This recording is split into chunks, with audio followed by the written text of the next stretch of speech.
अस्सलामुअलैकुम viewers, welcome back to my channel Mishal Khan official, जिसमें आज हम बात करते हैं राइजिक 40 mg कैप्सूल के बारे में।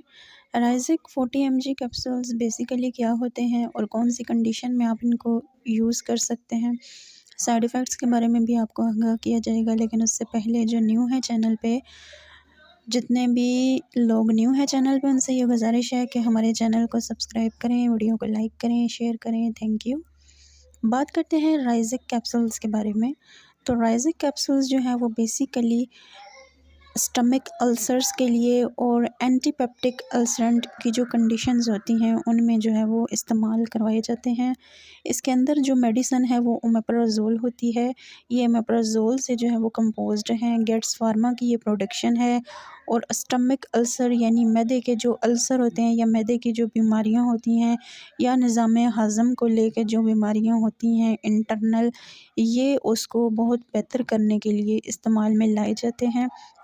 ये था इंट्रोडक्शन। अब बात करते हैं कि ये वर्क किस तरह से करती है और कौन से मर्ज़ में आप यूज़ कर सकते हैं।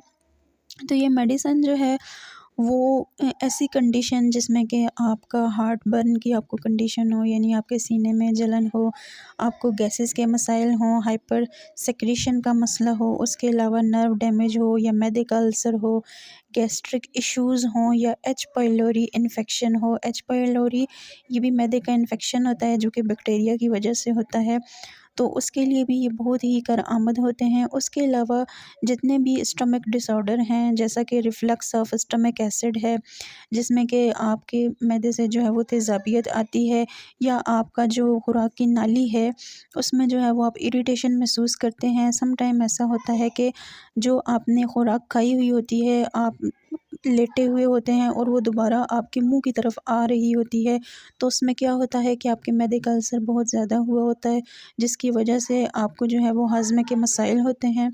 तो इस अल्सर को दूर करने के लिए और जितनी भी इरिटेशन ऑफ एसोफेजियल डिज़ीज़ की होती हैं उसमें जो है वो इस्तेमाल में लाई जाती है। उसके अलावा पेंक्रियाज और स्मॉल इंटेस्टाइन के ट्यूमर में ये बेस्ट होती है।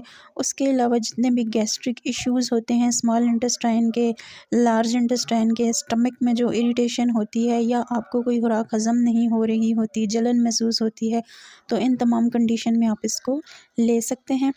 डोज़ का तरीक़ाकार ये होता है कि डेली आपने जो है वो खाने से 1 घंटा पहले इसका इस्तेमाल करना है, या डोज़ डिपेंड इस तरह भी करती है कि अगर आपकी बीमारी की नोयत बहुत ज़्यादा है, आपको जो है वो मुसलसल या डिस्टर्बेंस रहती है, तो फिर आपका फ़िज़िशियन ही ये डिसाइड करेगा क्या ये आपने इसकी कितनी डोज़ लेनी है और कितनी मिलीग्राम में इसको आपने खानी है।